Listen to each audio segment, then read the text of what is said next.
La semana pasada mostramos un avance de una nota que le hice a Emir Kusturica, el director y músico serbio que está girando por toda la Argentina haciendo shows con la No Smoking Orchestra. Quiero decir que Kusturica ya dio 2 funciones en Buenos Aires, agregó una tercera función el día 14, o sea, la semana que viene. Y esta es la primera parte de esta larga entrevista con Emir Kusturica que tuve el honor de hacerle hace algunos días aquí en Buenos Aires. Welcome again, Emir. How many times you came to Buenos Aires, to Argentina? You know what? This is at least 12th time. And because I know we started playing music 2001, and then before that I was once here with one of my movies. I think Black Cat, White Cat I was promoting here. But then it starts to be more than I told you, because for Diego's movie I was here at least 5 times. So plus 12, 7, it's like endless. And did you see some changes in Argentina? In Argentina? Yes. What I see from outside and what I see from how much I follow the world of politics is in fact the change that on the streets in front of the parliament you don't have as many demonstrations as it used to be.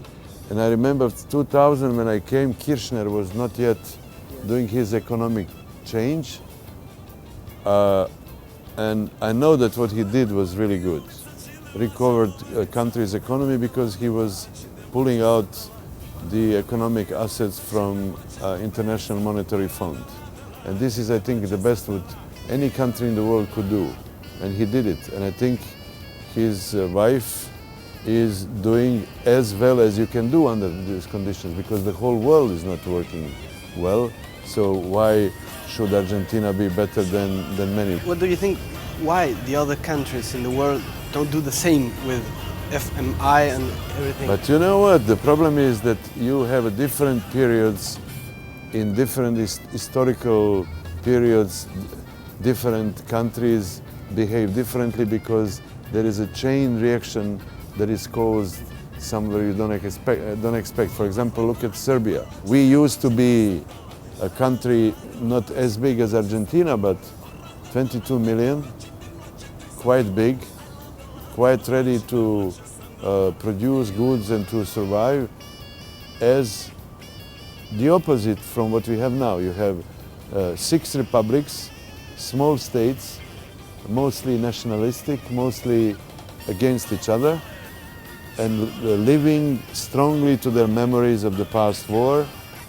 And even the United States is helping them in this, creating movies like Angelina Jolie's Country of Honey, I don't know what. Instead, doing artifacts that are putting people together, they are importing over there to the region films that give a license to one to be victim and to license the other one to be perpetrator. Do you think you try to say something in your movies, in your music, with all of that? But we are marginalized. You know what?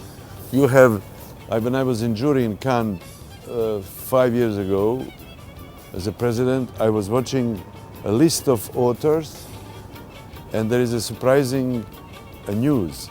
Today, you have more good authors than you had in 50s, 60s, and 70s.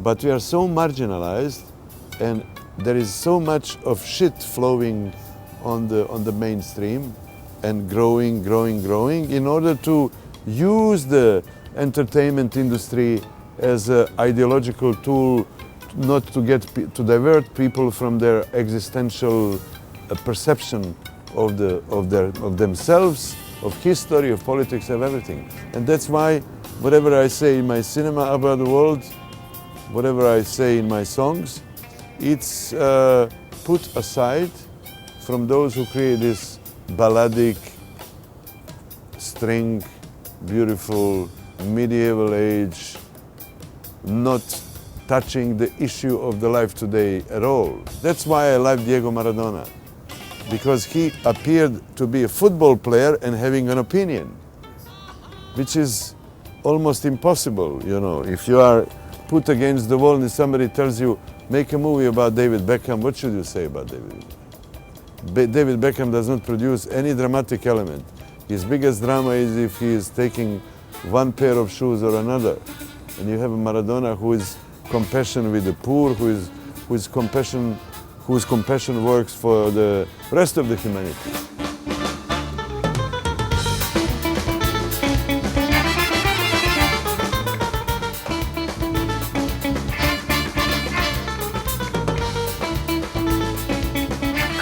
Veíamos ahí la primera parte, sí, interesante. muy interesante, la nota fue muy larga, vamos a tener una segunda parte mañana, posiblemente una tercera parte, porque dio para por lo menos dividirla en 3 partes. Repito, agregó una función el día 14 en el Vorterix, que es ahí en La Croce y Álvarez Thomas. Para quien nunca vio un concierto de las No Smoking Orchestra, recomiendo que vayan a verlo porque es interesantísimo todo lo que sucede en el espectáculo, y un espectáculo que terminó, por lo menos el primer día, que fue el día que yo fui, en la calle, con todos tocando y la gente serio? bailando como una gran fiesta, que él quedó, por supuesto, muy impresionado, y de eso también hablamos en la nota. Qué bueno. Bueno, me encantó. Entonces seguiremos viendo más Kusturica mañana. Seguramente mañana. Muy bien lo suyo, ¿eh? Muchas gracias. Con muchas el gracias. English, todo. Muy bien. Qué va.